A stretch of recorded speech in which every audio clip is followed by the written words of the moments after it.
Hey, everybody. Welcome back to the Create With Us podcast for episode number 11, where we take you behind the screens. My name is Brett Barley, joined as always by Jeff Vinn. Jeff, how's it going today, man?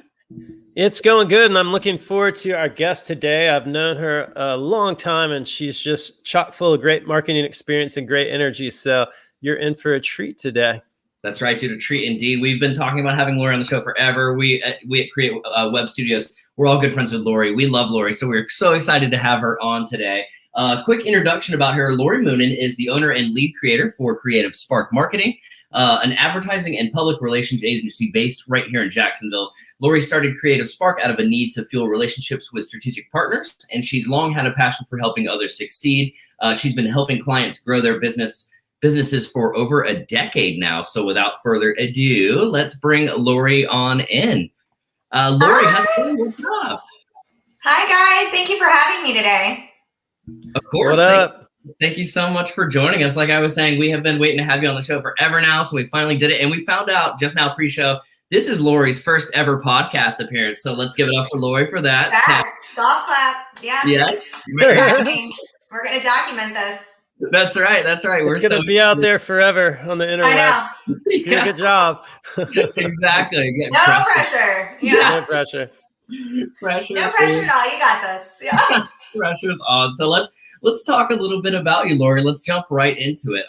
Tell us a little bit about your hustle. Of course, we here on the podcast, we know all about you, but for anyone that may be meeting you for the first time or finding out about you for the first time, tell them a little bit about your background, what you do. Tell us about your hustle.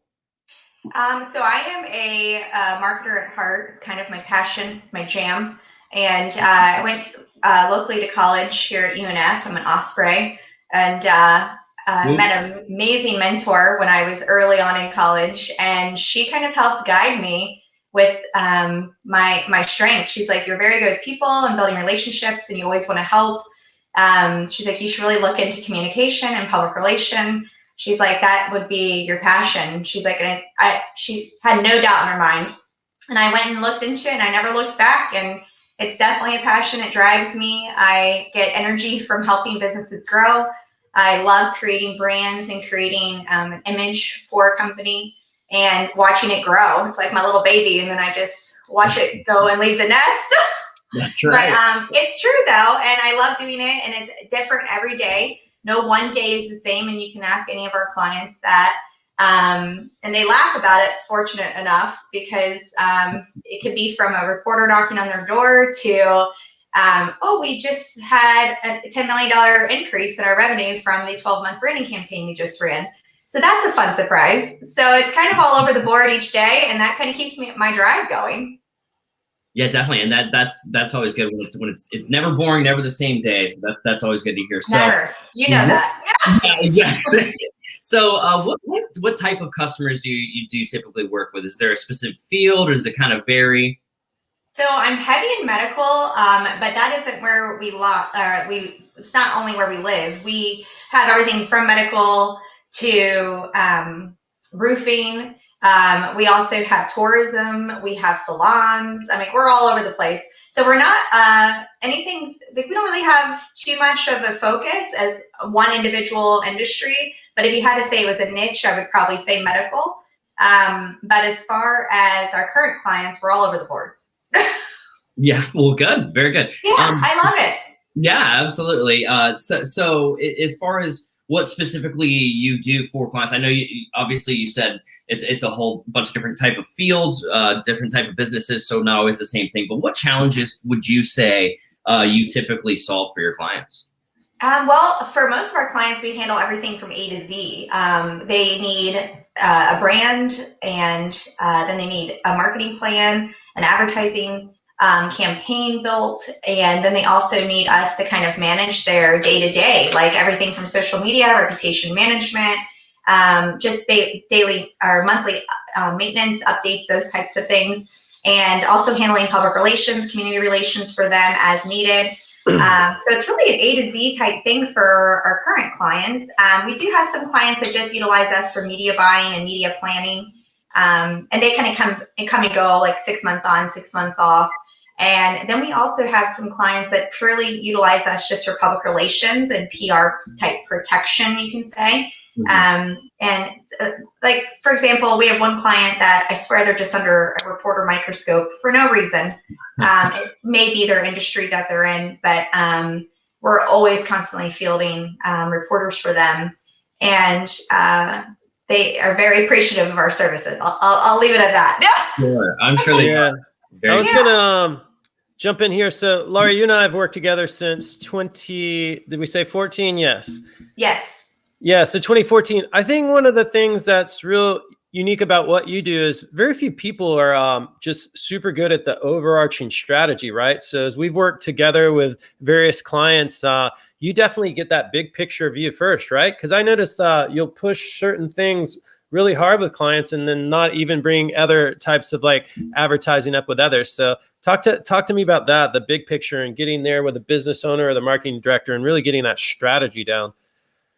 Well, there's definitely not a manual that I use for everyone across the board. Everyone's different. Every case is different. Every business is different. Even if it's the same industry, say if I have 2 roofing clients, I would probably use a different strategy for one than I would the other, purely based on what the company's needs are and what their goals are. And sometimes clients come to us and don't know what their goals are. So we kind of help them massage that out before we get a campaign started or anything along those lines.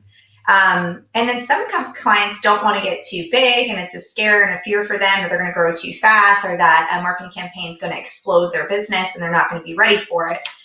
So we kind of find a balance that everyone's comfortable with. And one thing that has worked so well for us is a phase plan approach, which we've used for every single client. Doesn't matter their revenue or their company's worth, it's always worked, because the one goal our team has is overcoming the obstacle of convincing the client the need for the spend. And again, the spend's all over the place depending on the size of the business's goals, the industry, and the market competition, like what we're up against for that industry or for that actual business. The competition in the market drives a lot of it, and there's a lot of market research involved. But our biggest hurdle is always convincing the client of the spend that we're recommending.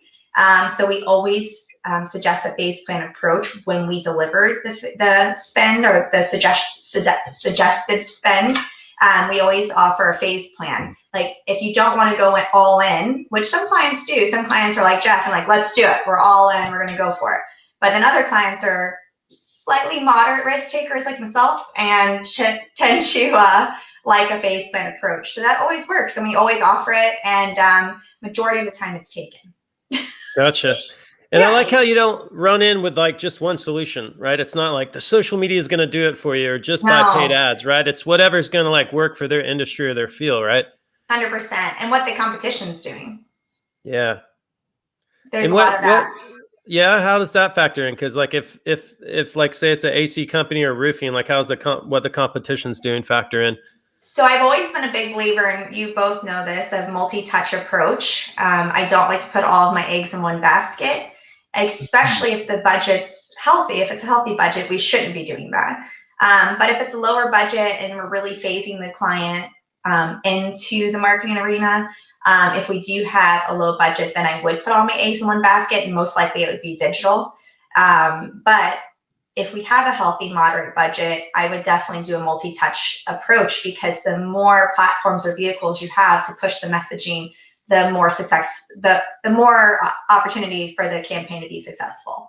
But if you see, like for example, locally, there's an oncologist here that does TV, billboard, print, mailers, digital, social, like a champ, and invest very heavily monthly on that budget. So if another oncologist client was to come to us and say, I want to go head to head with that client, then we would have to be able to say, well, you have to be willing to spend this amount of money, and you need to be running on the same platforms and a similar style, but we have to have a different messaging. We have to be creating a niche, offering something that they're not offering, and then kind of go head to head in a way. And we have to be prepared to do that. Or you create more of a boutique situation like we did for a local urologist here. We created a more boutique situation where he was kind of playing around with all these hospital type systems that were purchasing smaller urology practices, and he wanted to set himself apart. So we went ahead and did a boutique concierge type model for him and did a lot of social and digital. And then reputation management was big for him as well, to make sure that the image was there when we were pitching the digital campaign to make them more of a concierge model. And there was a lot of things we had to do too to be able to kind of transform the practice into concierge status, but that was behind the scenes. Yes, I'm kind of hearing. Go ahead, Brett. Oh, I'm sorry, Jeff. Lori, that was actually something I wanted to touch on. We all know the importance of social media and getting your branding across. Let's talk a little bit about review and reputation management. How important is that as far as new clients coming in, new people checking out your business online? How important is it to be on top of your reputation, your review management? Oh, I think it's critical, especially for medical.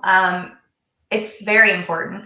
And it can be a big investment for a company, depending on the size, because it goes by how many owners or providers are in the practice or in the company. It also goes by how many locations you have. Yelp is a big driving force, Google. So we hear about that all the time. It doesn't matter which industry out of our clients, it's definitely a topic of discussion for all of them. It's interesting. Some business owners are like, it's just a Google review. Let them say what they want to say. 6 months later, they come back to us and say, okay, what were you saying about the Google reviews? And like, how do you get this one to go away? This doesn't have anything to do with us. So it's kind of not on the radar at first. When I have the virgin ones come to me, doesn't seem to bother them. I don't think they understand the power it could have over a business in the beginning. And then once they start seeing the cause and effect of the reviews or hearing about it more, or their friends or family seeing the review or having a friend mention the bad review to them, it really they really take it personally and to heart, which they should, because it's their business, it's their baby, just like our businesses are our babies. And then we start to kick in reputation management, and we use platforms and strategic partners to help us manage it for them. Yeah, it's interesting. So 2 things on chiming off this reviews and reputations for anyone listening, even if they're like a solopreneur or a small brand, so let's just say what's your domain? CreativeSparkJax.com? Yeah. Lori? Yeah, ours is createwebstudios.com. A lot of times people don't type in the domain name. They're going to type in like Lori Moonen Creative Spark or Lori Moonen Jacksonville or Jeff Vin Create Studios, or like some version of one of the doctors at the practice. So a lot of times the website's not the first place people hit. It's that Google 100%. Search results page, right? And it's so surprising. So I encourage everybody to just Google like variations of your company name and the leadership in your company name, because you'll be surprised at what comes up. Like sometimes employee ratings from Indeed.com come up, right? Worst. Yeah, or sometimes you haven't claimed your Google listing and like there's an old photo. Yeah, so they're all angry. Yeah. Yeah. So I find that's super important, like Googling just every now and then, just taking looking at that Google homepage of what's coming up for your name. And I want to also point out that it's so important to have a voice for your company. You can't let these people, Bob, Billy, speak for your company. You have to be able to respond or reply and have your voice heard too, because especially like in the roofing industry, like if there was a nail left in the yard, they will just obliterate a client because it was a nail. And do you know how many nails come off a roof when you take an old roof off and put a new one on? Like there was only one nail found. I'm like, okay. I'm like, let's review here. So you have to have a voice for your company to protect yourself. You can't have Bob being the voice of your company and he was angry because of one nail. So and there are a lot of people that listen to the Bobs out there and the Karens. So we have to just kind of guide that. It's always the Bobs, isn't it? It's something about the Bobs. Yeah. But the Bobs and the Karens. It's something that you kind of touched on, Lori, that I thought was a good point. I think a lot of the times when people are going online and leaving reviews, it's typically when they're upset, right? Like that's they're always angry. When someone has a good experience, they're not, for some reason, they're not as. Their first thought isn't, I'm going to go hook them up with a review online so other people can have this experience. But when someone has a bad experience, it's like they can't wait. They find every platform possible. Right. Yeah. Right. Well, see, all 3 of us are guilty of it too. I have so many services that I use that I probably should be leaving more reviews for these people that I am very loyal to, have gone to for years, and I've never even thought about it because I'm happy, I'm content. I'm like, why would I go look to try to leave a review? But the positive reviews are really needed. So we train our clients and educate them. And we have a lot of meetings with their teams too, their sales teams, to help coach them and guide them on asking for the review. If they know a client is happy and satisfied, or if they're getting tip compliments, then we're like, oh, please go on Google and leave a review for us. And then we always incentivize staff too, or we suggest to our clients to incentivize staff to ask for the review. One client actually has different amounts of money in envelopes, and she puts it in a bag. And then whoever's the winner got the most reviews for that week for the company gets to dig in the bag. I think the most someone's pulled out is $500. So she gets it. She understands that it's very important for her business to have positive reviews, and the more positives push down the negatives. So it's definitely a very important piece to every puzzle, and it's a conversation we have with every client. Sure. So we've like unpacked two things here that I think are of super value to our audience. One is Google your company name, right? Because they don't always come in by the domain name. And two, I'll add there as well. People like comparison shop. Before they even talk to you, they're going to do some research. They're going to look around. So they're going to see what your competitors' branding and message are too. But secondly, that proactive review thing is so important. And it's not that we're being manipulative, right? People leave whatever review they want to leave. We're just like making the ask, right? Because just like we noted, if the service is average, people aren't generally going to leave a review. So unless it's like super exceptional or super negative, right? That's when they're going to come unless we ask. Yeah, and some people get heated about the smallest things, and then they will literally, like, we've seen it together where our phones just start blowing up with text messages like, okay, they've left it on 3 platforms in less than 5 minutes. Like, okay, great. That's not awesome. And it was over a wait time of being 30 minutes. So it's like, things like that really can just irk some people. And as they're sitting there waiting angrily, they are just blowing business up. Yeah, so that's how they're passing the time while they're waiting. It's too accessible. It's too easy. So it has to be a topic of conversation for every client. I think especially now over, with what we've been over the past year and obviously everyone being more reliant, on the internet and online reviews. I think, when the pandemic first started, Yelp was getting such an outpouring of negative reviews that they started implementing a thing to where, if there was any mention of COVID or any mention or whatever in the review itself, they were reviewing it, before it going live onto the platform. So I think, platforms have had to adjust. People have had to adjust. Businesses have obviously had to adjust. So it's just another thing that's thrown, a wrench in the last year. Yeah, that was the first time I've ever seen Google put a freeze on reviews. Yeah. Yeah. I didn't find it. I was like, okay, this is good for our clients. Yeah. That's how you know it's weird for sure. It gave us a hot minute to navigate the new pandemic life. That's right. Yeah, definitely. Another mini. Why don't we hop into that? Because we're going to ask like what the number one problem you see businesses facing is. And you referenced the pandemic and navigating through that. What have you seen? Because PR is super passionate for you and reputation management and things like that. So break that down for us. So last March was pretty much a living nightmare and very limited sleep. And a lot of PR took over basically to educate and to put certain clients on air for them to be able to speak on the pandemic and what their practices were doing to help continue to see patients in a safe manner for the patient and for the practice. We also had some clients go into absolute panic mode. We had some clients that were like, we have to stop all spending and accounts were put on hold. It was just mass chaos and very, very long days for March and April. And the team did a great job navigating through all of that. And our one motto through this whole year has been, we need to remain the calm force. We need to be calming and reassuring for our clients because they are in absolute panic mode. And they were in panic mode about different things across the board. It was just complete spending, like all money cannot, like we have to hold on to all of our cash, like nothing else can go out. Another client was like, okay, we got to get the word out. We need to make sure patients know we're still seeing them. This is how it's going to happen. X, Y, Z. So that means let's get them on the news. Let's get the PSA out there so patients are aware that this is a resource for them. Another patient was worried about hospitals and hospitals being flooded and our responsibility for that practice to make sure the practice got the word out that they were supporting the hospitals and for patients to go to their practice and not hospitals, kind of doing their part in the community. We had another client that actually their business blew up because everybody was staying home and wanting to do home repairs, and they could not handle the influx of business. They had to hire contractors on to handle the extra workload. And what kind of service was this? That was the roofing. Okay.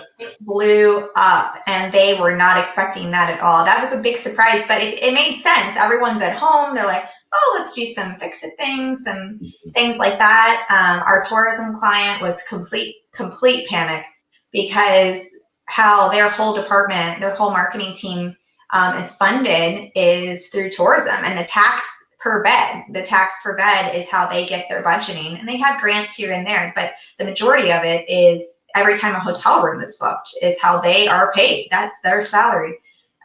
So they were in massive panic mode. So our team's approach the whole time was remain calm, stay reassuring, be nimble, be flexible. We were so nimble, so much pivoting, but, and it was tiring. I mean, it was tiring on both sides, but they really needed us to be the calming force guiding them. And I think we did a pretty good job of that. And we're still in it. I mean, we're still kind of, lots of pivoting still happening. So we're not out of it. I don't think we're going to be out of it. And I think this is just going to become a new norm in a way. And different ways of spending. Digital has blown up because of it. Lots more digital. But I don't think that's a surprise to anybody either. Yeah, that was kind of like maybe not blowing up, but it's always going to be on the increase. Yes, absolutely. That's very cool. So the lessons learned from the pandemic were stay calm, be nimble, and like ride out whatever opportunities there, because it could be a doctor's office helping a hospital, or it could be, someone who's got to really look at what they can cut if they were in the travel industry trying to sell beds at a hotel or wherever. Yeah, we were doing a lot of things that were outside of our normal umbrella on just trying to help be creative and think outside the box for clients, because they were just seeing red, just seeing full panic. And us knowing their business kind of inside and out, we were able to guide them and offer suggestions that they hadn't thought of, just to keep them all afloat. And thankfully, all of our book of business was able to stay afloat. Some of them had cutbacks, but for the most part, everyone's handled it very well. Nice. Yeah. Well, let's get into that's enough business. Let's get into Lori the entrepreneur. Let's find out more about you. What you think about that? Are you ready for that? Well, that's exciting. Let's do it. Yeah, let's do it. So, tell us about how long you've been an entrepreneur, how you kind of got into wanting to do that and working for yourself. 2015 was my first year, and it kind of came about of just a need, people reaching out to me and looking for somebody that had my umbrella experience for A to Z marketing and understanding it and kind of needing direction. So I kind of just started it, here and there, and based on who contacted me, it was kind of word of mouth or friends of friends, or strategic partners I met along the way. Sure. And that's kind of how it developed. And then it just kind of took flight, and I buckled up. Sure. Yeah, there you go. There you go. So a lot of people, buckle. Yeah, that's right. So a lot of people, they want to work for themselves. They want to be an entrepreneur, for the freedom, when, where, how you want to work. Obviously, that's all well and good. So there are, obviously benefits to doing that. Why don't you tell us, so far, what has been the most rewarding part of your entrepreneurial journey? Oh, without a doubt, the relationships. Our client retention is very strong. Very few clients have not returned or maintained clients, and the relationships that's the biggest piece. I invest in the people. I don't invest in their businesses at first. It's the people. Sure. And the rest falls into place, which is nice. I'm a big people person. I get energy from people. The more people I'm around, the more energy I get. And I love helping. I just want to help people, and I genuinely care and genuinely invest in them. And the rest just kind of easily comes after that. Sure. So let's talk about the flip side to that. What would you say is the most challenging part of your entrepreneurial journey so far? Oh, being held back a little bit. Like, I just constantly want to grow. I want to grow faster. Like, lots of running, lots of this.